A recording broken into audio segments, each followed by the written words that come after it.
Yeah, I already started recording. Okay. Oh. Introduce yourself, Reena. Hello. My name's Reena Dhiri Smith. I'm 50 and I'm from High Wycombe. I'm Tom. That's only 40. Hello. What? That's 40. It's an ident. Oh, the hand thing that you guys do. You guys? Yeah, you people, actors. And You people? Yeah. You people? people pretending to Can be you in the hear yourself? industry. Unlike me, who is in the industry. Introduce yourself. Shitstick. Astana. I come from a background of sports massage therapy. I'm a sports massage therapist who's convinced a bunch of people to be in movies. Yeah. And Pretty the fair. world is never going to be the same now. The new Scorsese, they call me. Yeah. JV Scorsese. Who are they? The industry. Apologies for the absence Am of I even in here? podcast to our many viewers. Like My mum, your mum. Yeah, my mom, your mom. The YouTube subscriber in there. We apologize sincerely. But we have the premiere of this man's very feminist movie tomorrow, Toxic. Yep, it's about toxic femininity. Reena is the star. Wait, what?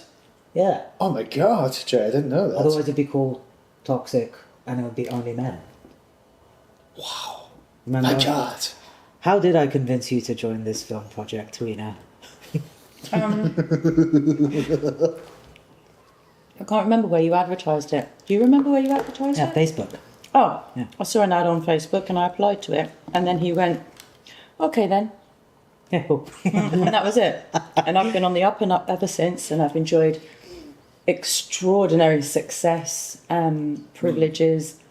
It's what we do. I've perfected my... No, paps, please. Oh, what's that? What's paps? Is it like boobies? No. Oh, paps. Yes, boobies. Yeah, boobies. Paps. No paps in my face, please. Paps. Yeah, What- yeah. No, it was fun. So it was via Facebook. I'm extremely... Pappies, paps. Yeah, but why is she saying no paps in my face? Because she's in so many strip clubs now, she's famous. Oh. Right. And everyone's like, oh, Okay. here comes the paps. And you're like, whoa, no paps. Okay. People taking pictures. Oh, paparazzi. Of whose paps? Not Reena's. She said no paps. That's what she tells all casting directors. Okay, No paps. let's talk about your character's paps. I'm sure you just did it because just like any other actor, you are desperate for a little drop of opportunity. But besides that, what was it about the script that you? There was no script. It was. Come on, there must have been something that you It read. was- You it were was like, nothing, okay, it this was is like- interesting. Remember, it was just, and I was like, hey. Let the lady speak. Come on. So, well, is there anything about the script that kind of caught your attention when you read it? My character plays a yoga teacher that's gone a bit weird and frankly has gone off script and is very controlling. It was the hook of the yoga teacher because that's what I do in my other life. I'm a personal trainer and a yoga teacher and a fitness instructor. This is all protein tiramisu. Yeah. Yeah. Protein sweets. Yeah. Protein- This Yeah. you will be able to taste the vitamin C and the vitamin D going down your system.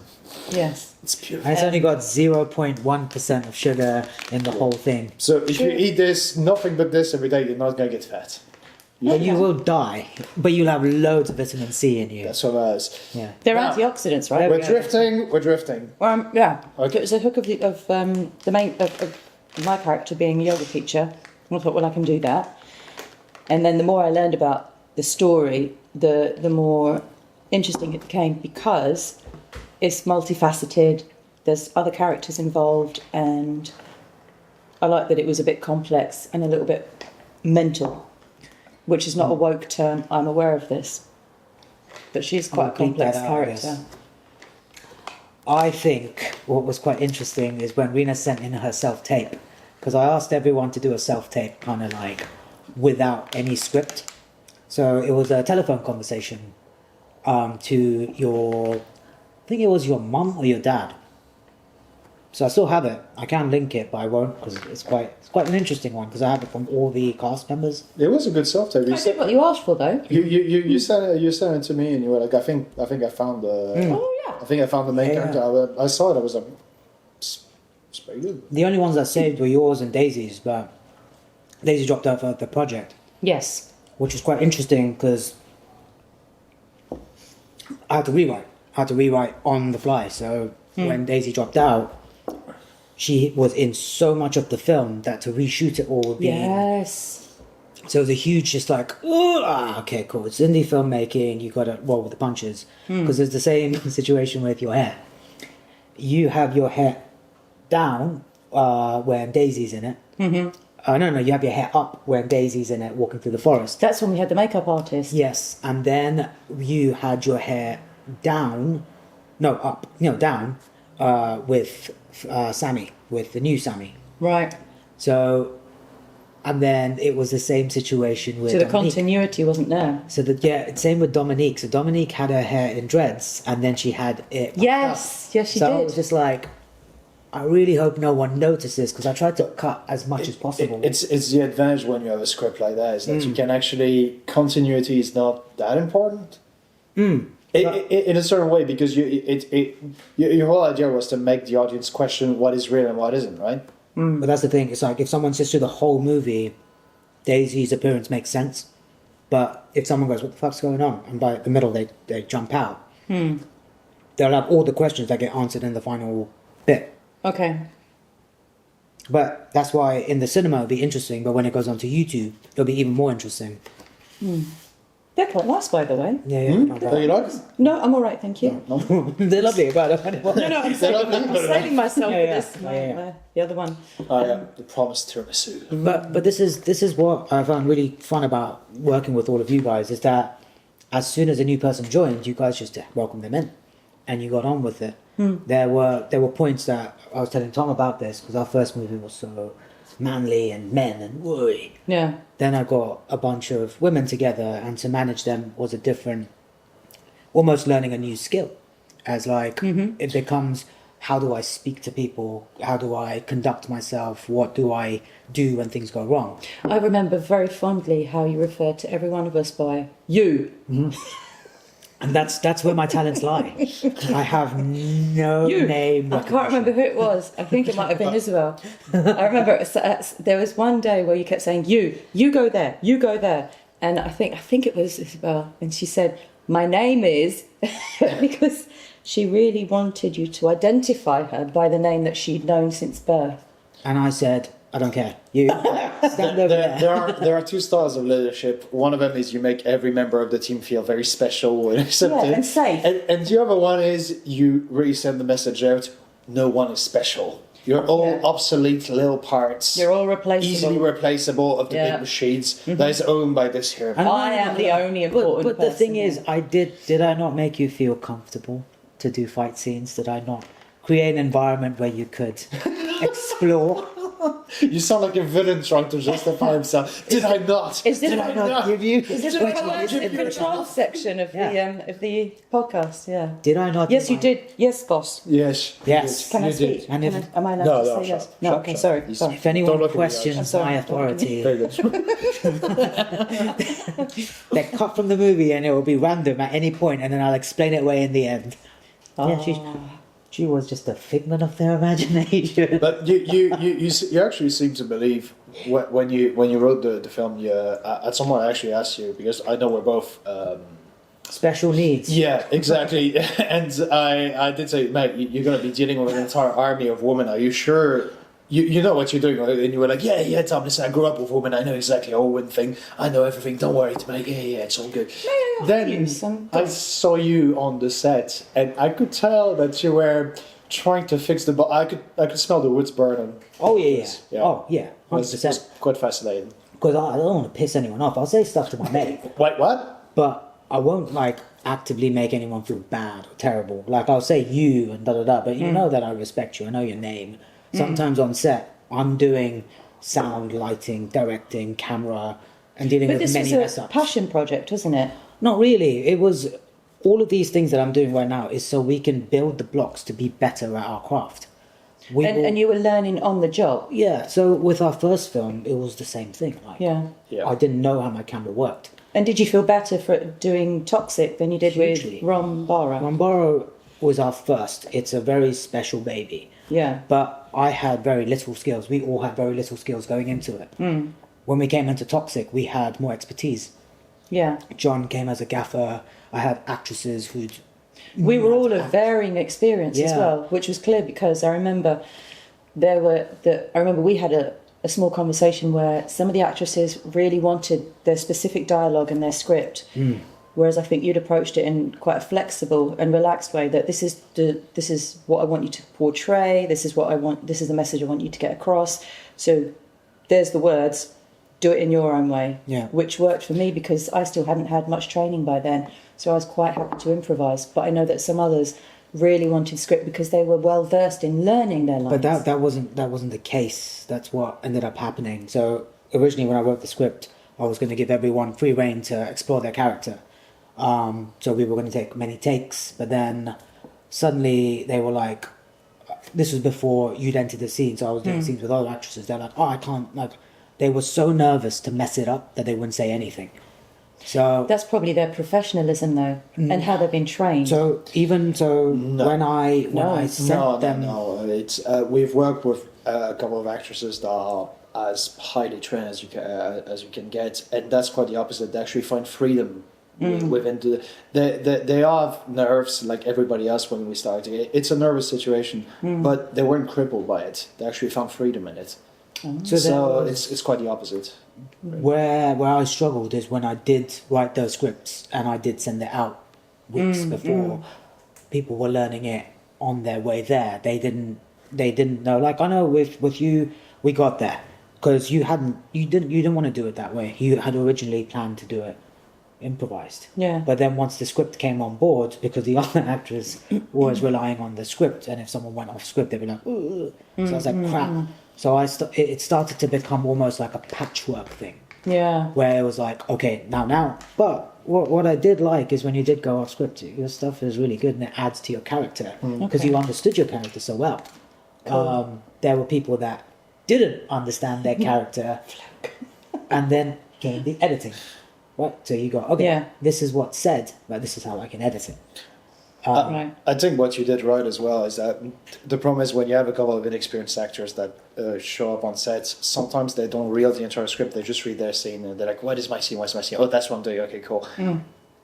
I think the best contribution you can do as an actor to a story is understanding the story that is being told. You have to understand the whole in order to understand your part within it, because otherwise, if it doesn't marry up, then it just doesn't work. What is an actor that you really think, oh fuck, I want to be able to do that?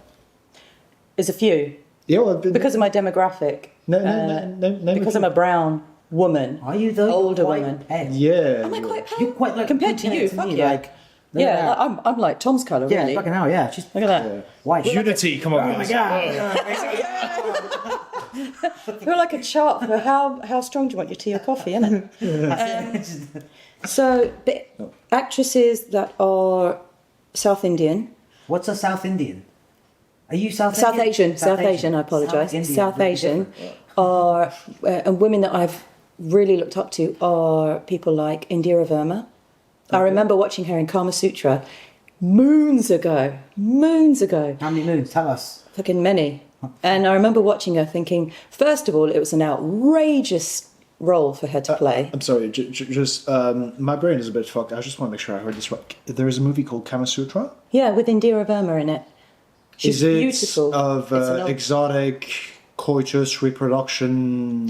It is about weird the angles art type of, It's about and the yeah. philosophy and Of fucking? Yes. If you read it, it's not actually about fucking. It's not about that at all. society. It's not. It's about Indian society and like the class systems and how there are certain women, there's certain men, and like then there's of course there's acts of sexual Yeah, nature yeah. in it, which It's just been bastardized, like loads of ancient texts. Because I mean, it's the same with religion. We just tailor make it to suit us. Is it a sacred text? Sorry.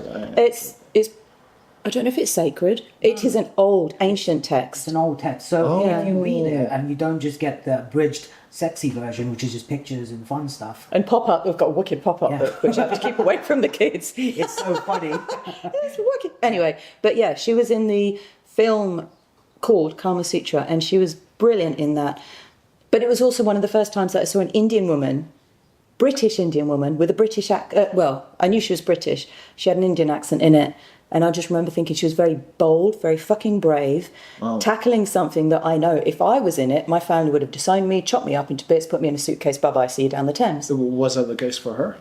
No, she's becoming, she's really, really done well. No, but did her family like... I don't know. Oh, okay, I don't okay. know. There's thought it only would so be- much you This can was Google. back in the day where there wasn't this much accessibility to celebrities or people Yeah. in the sphere of media.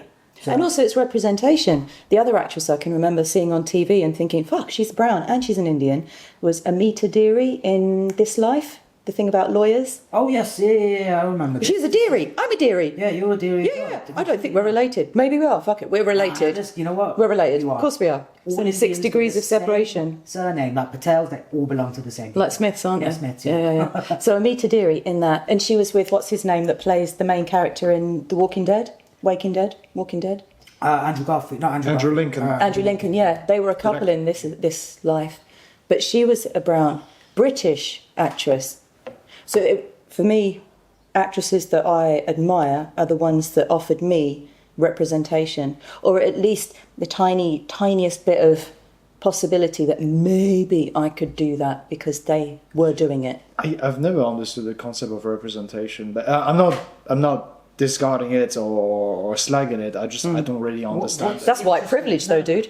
That's white privilege. But no, but do you really think that when I see Brad Pitt, I'm like, yeah, that's No, but that no, totally That's, could that's be me. your reality, is that it is normal for white men to do whatever Well, they I want. also slightly disagree because you aren't from India, right? So in India, everyone is Indian.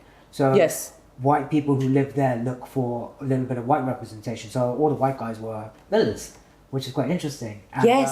Have you heard the white guy that speaks fluent Punjabi? Also, my family are part Bizarre. of Indian cinema to a certain degree. So my dad used to be in movies back in the day.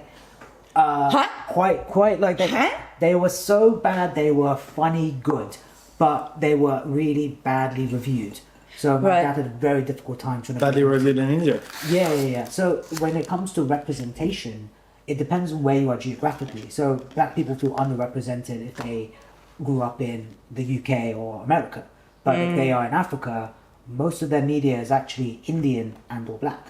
So they watch a lot of Bollywood in Africa. Same in Korea. Yeah, same in Korea. So when you look at representation, it depends on where you are geographically. So if you're here and you're brought in here and you only ever see white women getting cast, you go, oh shit, I'm never going to be an actress. But Yeah, say yeah, if yeah. you were in India, Then it would have been a different influence and a different accessibility to the thing that I can see But myself then doing. you would also be looking at looks because in India, looks is They're very king. different. Yeah. So- Pale, Not even fair. pale, just hot. You have to be hot in every metric. Physique, dancing, many skills. You need to be able to dance, sing, and write. Which is why, growing up, I admired an actress called Shabana Azmi because she used to do lots of Beautiful art house woman. films. And she always did things on the fringe. I remember my parents discussing a movie that she'd been in. God, I can't remember the name of it. Saying that it was a really good movie, but it wasn't standard Bollywood drama, suspense, love, murder, mystery, marriage, kids. But then you're looking at it at a very small level. You're looking at it at the Bollywood level. India has the most amount of media coming out. Art house is huge in India. Like if you look at, It's taken a while. it's been there forever. It's just you weren't exposed to it. Right. It comes now as more people now look at Indian stuff less as singing and dancing and Shah Rukh Khan, and more these smaller art house movies which were amazing. Like Weekend at Bernie's, they made an art house version in India which was really Did good they? and funny and entertaining, but no one here knows it. So we're looking at, I think representation is quite an interesting good one because I've lived here since I was 7, but I grew up watching a lot of Hindi movies. Right. So I never felt underrepresented when it came to media in a way. But I now understand it from the other side of it, where if I grew up only watching English movies, I'd be like, oh, there's no Indians in it. Or Yeah. all Indians are nerds, or all Indians are dweebs. But in India, we're the coolest guys ever. We're like flicking cigarettes into our mouths, shooting in. Sick. Also, we did a fight sequence. You've been learning to fight recently, which has been really fun to watch. 2 friends who I've known for 8 years, no, 7-ish years, and they are working very closely with, I think it's ID Fight School, but they're also martial artists in their own right. Phil Els and Susie Buckley. You probably know people that they know. They're big into BJJ, and Nice. they do lots of stunt stuff. And I randomly called them because from where I live, it would have been a lot of time, a lot of money to invest in a course in London to learn how to fight. But I gave them a call, and so she's teaching me in my kitchen. It's really fun because It's really fun. because you react so much. Like when I was cutting the fight sequence, your fight scene with Aishwarya is actually quite good until Spoilers, bro. there's a Spoilers. yeah. Our mum's gonna know there's gonna be a fight scene, but they already know because it's on social media. Oh yeah, you were friends with my mom on Instagram. Yeah, exactly. Sorry, bitch. It was really nice because he sang happy birthday to his mum. Yeah. And she posted it on her stories, and I was like, oh, that's my boy. No, Tom. I sent her a message. She was like, "Habibi, can I please put it on social media?" I was like, "Yeah, go ahead. Fuck it. If it makes you happy, go. Shut up." It's lovely. He's a lovely son. Wow. He's a love. He's a isn't he? lovely You're son. a love. You're a lovely boy. love. Can I not stroke your hand? Personal space, Joe. Personal Sorry. space, Joe. Fuck's sake. Yeah, So- boundaries, bitch. We- Let me see if I can get with the fight with you and Aishwarya, it goes really well. And then there's a point where you're kind of punching her and you're not reaching her. Yes, I'm aware of that now because I'm all right. Sure. Yeah, yeah, go. Because I hadn't had any stunt fight training, and so I wasn't Neither aware of have we. distance. No, exactly. And there it- were some scenes you have to look, you have to be close enough. it's on me because if I had just The angle. it would Yeah. have looked great. But it fits the whole narrative because at that stage you guys are so like Out of it. ooh, Okay. that when she fights back, it fits with the whole narrative in the end. You saw the last shot that I did on the trailer, right? Where Dominique and Thingy Imogen. Bob and Thingy Bob just charge each other, being like, "Ugh." Yeah. Yeah, Honestly, I was actually wondering. Just throwing haymakers. yeah, they're just going. but for it's just there's something so fucking grotesque, and I was actually wondering, do I want this for a last shot? I was like, yeah. It's. I think the movie has come out so well from like so the way it came out was me and my friend Frankie. She was your maid. Yes, She yes. was your maid.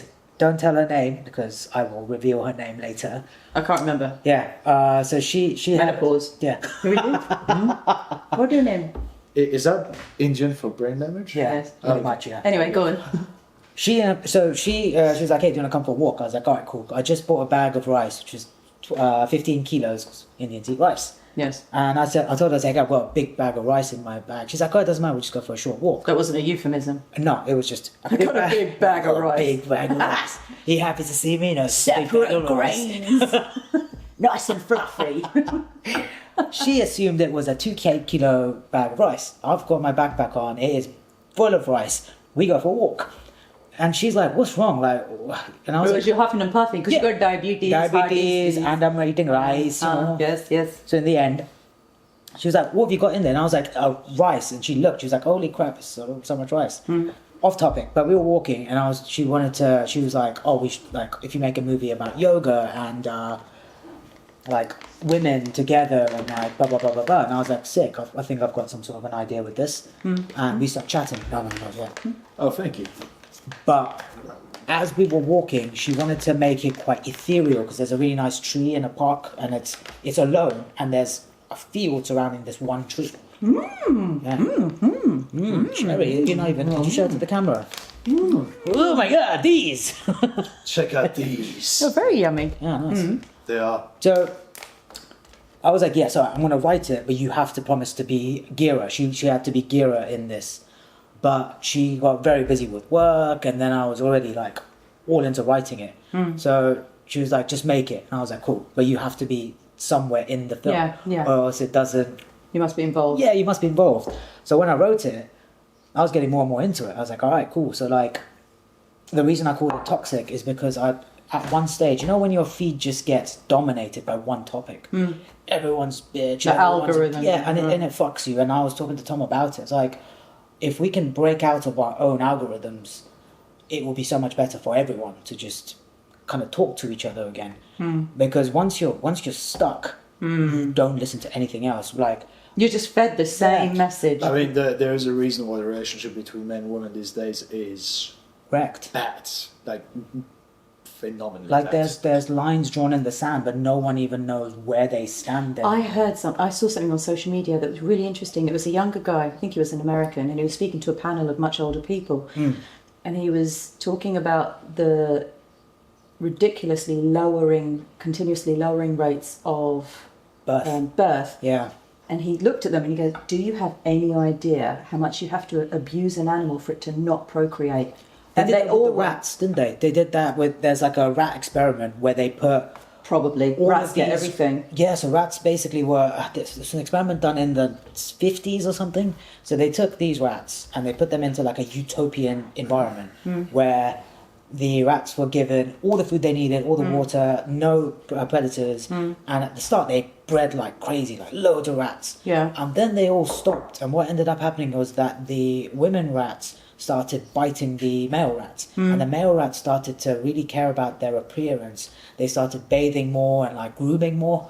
Oh. And eventually they just started to die out. And then I don't know if I'm butchering this experiment by how I'm saying it, but in the end, they just wiped themselves out. Because the women weren't breathing and the male rats were more, they cared more about how they looked. why? What was the basis of that? To see how a society crumbles. So they wanted to see how a society could Because they crumble. had everything they 'Cause they apparently wanted. And They had no reason to grow. They had no reason to... And this is the thing about kids nowadays, they need resilience. Because if you don't bring up a child that's okay with being told no or struggling, still knowing that there's unconditional love, in their primary environment, if you keep saying yes to a kid, they can't fucking cope. Because this is I find this really interesting because I've been a school teacher, and to watch what's been going on in schools and how much we have to. So we have a lot of kids in a class, right? So a class of 25 will have about 6 kids with needs. So then, rather than 30 kids. 30 kids in, so our class, I'm talking about my own experience where we had 25 kids. No, but she's saying the norm. It's normal. It's a nice round number. So let's say 30. Out of those 30 kids, we would have 6 kids that would have a need. So rather than move those kids and help them in a more one-to-one way, we have them in a class. And then we lower the standard of teaching so everyone can learn together. Now, I get that everyone needs to get on with everyone, but if we're lowering our way of teaching so everyone can learn, the smart kids they slowly come to a level where everyone's kind of even. They stop being smart. And they get bored, and with that comes naughtiness. Now when it goes to, so if I would send homework home, rather than parents trying, I'd get notes back saying, this is really hard. So when I teach it to the kids, then I'd get a note saying, are you looking down on us? So I was like, I don't know where I stand now. Do I teach the kids or do I protect the parents' ego? So That's an impossible dilemma. Yeah, and that's what schools are now kind of struggling with, as we don't really discipline our children. There's very little harsh discipline. I grew up in harsh discipline. We do. But that's good, and that's something that people will be like, oh, that's not good. A child should never be told no. A child should always be told. No. Luckily, me and my husband agree that we have to discipline our kids. Yeah. We vary in the way that we do it because of our own individual upbringings. I was brought up with a lot of physical. No, of course. I was brought up in the 70s, so there's all that associated textbook shit that went on then. But it did give me definitely an unhealthy sense of fear, but what I can now translate to a healthy enough sense of fear that if I did something that was beyond the line, or if I pushed the boundaries too much, there's repercussions. There are consequences to my actions, my words, and my thoughts. So it did, because it was too much, it did prevent me from doing what I'm doing now as an adult. Maybe I should have fucking pushed back and said, no, I want to do acting when I was younger, much younger. But I am doing it now, so I'm okay with that. And I do believe that there are timings and the universe has to be aligned and so on and so forth. But it is important to provide a structure for children in which they are told in no uncertain terms, this is wrong, this is right, this you should never do again. Because most kids are born knowing the difference between right and wrong. They just fucking push the parameters and they try it a lot. And if you don't curb it, if you don't rein them in, and you constantly say to them, "Well, no, that's not right, darling. We don't do that." Well, who's going to fucking listen to that and learn from their ways? There was a teacher, really lovely lady. She joined year 2 class. They were the better half of the, when you split the classes in year 2, year 2 half. I was in the worst year 2 class and she had the better year 2 class. She told the kids, she promises she will never ever yell at them. That was it.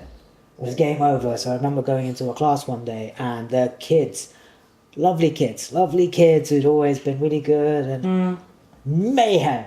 It was just like... And it's not about shouting. It's not. It's because she had no authority. The kids did not listen. That's really contentious. A lot of parents now, because we are in I hate to use the word woke, but a lot of parents, you cannot be authoritative with your child. No. I think the word dumb is more appropriate, really. No, I think what she's saying is quite true, because when my parents were parenting us, Our parents, all of our parents around the same era, there wasn't a notebook, there wasn't like a book, there wasn't so much. They did what they were taught. Yeah, they yes. repeated their... There were things that were a bit good, and there were things that were a bit bad. But there was not so many different opinions. There wasn't an online space where you go, my child's not wearing his socks. There was no community, no discussion area. I think there was community. That's what I was going to say. There was community. Like Not community. I mean, community in the sense of sharing ideas. It was a smaller You kept your business community. behind It was your a smaller doors. community, but I think I don't think as human beings we're meant to have our opinions listened to and criticized and liked and disliked by God knows how many people. Like, but we're not meant for that. It's like it's disproportionate to the size of our ego and our intellectual capacities. It's hard because now we're in a stage where if we put a picture, it's not just our friends and family that's here, it's all of these strangers. So that goes neatly back to what I was saying with this guy in the panel, and he was saying that these days adults are finding it hard, young adults are finding it hard to go for the job interview where they know they're never going to get it, but for the experience they're finding it hard to date because everything you do, every mistake you make, every fuck up is recorded. So you never get to evolve from your own experience within the confines safely of your home or your friend group or your family group because everything's online. And so you can't, it diminishes your ability to build resilience and just keep going. But I also think we are coming to a stage where we have to gear the children, the next generation, to be resilient to a different type of world. Because I think we got very used to it being quite face to face. Like if you were getting bullied at school, someone's trying to beat you up, someone is saying you're a dick or your mum's gay or whatever. They're two very specific examples. Yeah, I mean, that's happening. So what I was trying to encourage people to do is that whenever I saw a kid was online or watching very grown-up things, I'd inform the parents. And the whole thing I'd get back is, what do you expect us to do about it? I was like, take the thing away. Take the thing away from your child. Oh, but they need that, or else they don't feel... It's changing in September. I know. But this is where we're coming to. It's like, if we're going to have children, you're going to have to help them deal with the new way of bullying. But the new way of bullying is perpetually online. The new way of bullying is constant. So if they can't turn off, which a lot of kids are doing, they're getting dumb phones, they're moving away from online But it spaces. shouldn't be just phones. It should be Xboxes, PlayStations, because you can still contact people. Sure. But this is the thing. It's like, as we get more into the tech age, we have to start equipping the young people or our children to deal with it. Which is horrible, but then no one ever thought their child was going to get punched in the face. Do you know how we talked about the mini-series Adolescence? Yes. So I told you the things that I didn't like about it, but there is one thing I think extremely well, which is actually showed the impact of social media on the youth today. Like how the teaching system is completely idealist when it comes to It's too broad. We can't do anything. No, exactly. But it shows that issue. There is a scene where you see a teacher that's completely there's a scene when you see a teacher that's completely burned out. I mean, it doesn't say much, but just the camera and the way it captures him, it's like he's burned out. He has cerns under his eyes. His shirt is not iron. Well, like this one. Yeah. Uh, But it's also like we're coming to a stage where no one wants to accept what's going on. Like loads of people are trying to fight it. I disagree. We know what's going on. It's been on the news. It's on WhatsApp groups. If you're a parent, like I am, it's everywhere. People do discuss it. There's always something about it, about social media and its harms. And if it's not that, if you choose not to be on WhatsApp, which a lot of people still do, there's always someone you know who knows someone who's been affected by it directly. Yeah, And but the way to look at it and the hypothetical solution to it depends on the echo chamber that you're in. So some people believe, it's because of I think it's hard. toxic masculinity. It's because young men are still affected by it. We need to teach them how to be less toxic. And other people actually are like, no, it's because of social media and this. And other people are like this. So it's not. Nobody really knows what's going on because we're all looking at it through different lenses. That's the problem. Parents have it really hard because I think see all the sides of it. Yeah, we see all the sides of it. Because as an adult, I am on my phone a lot. Yes, a proportion of the day I am spending just doom scrolling because I need to switch off and just look at shit, cats playing guitars or whatever the fuck it is. But inevitably, I am using it to read something because it's quicker to access. There's more links that generate more interest in me to keep reading about the same subject matter. But then the kids see me on my phone and I'm telling them to get off theirs. Yeah, mimic, right? They mimic monkey see, monkey do. I'm hoping from Toxic, because I've got people from everywhere and they all are just women and they're not playing almost like a caricature of women. It's better. Because like even with, say, Elle's character, who's quite like, I'm a hyper masculine, I'm going to take control. She loses control. She's scared. She's freaked out in the forest when things go wrong. And these two women then kind of come to terms with each other's point of view. That's what I like the most about the script when I read it. I was like, okay, the first impression we have of each of this woman is the front that they put for the world. Yeah. The eccentricity of it all, what they wear on their sleeves, and then you actually get to see with the movie what is behind it. But for me, that's very good writing. I hope it comes across because... Have you seen it? Have you seen the whole thing? Yeah. Yeah, he's in the And whole do, thing. do you think I said on the group, I said, good jobs, everybody, especially Reena. Reena, you're very good. But You now, are scary. Like, you're... but now that you are stating that you haven't read that text, I take it back. Yeah, bye.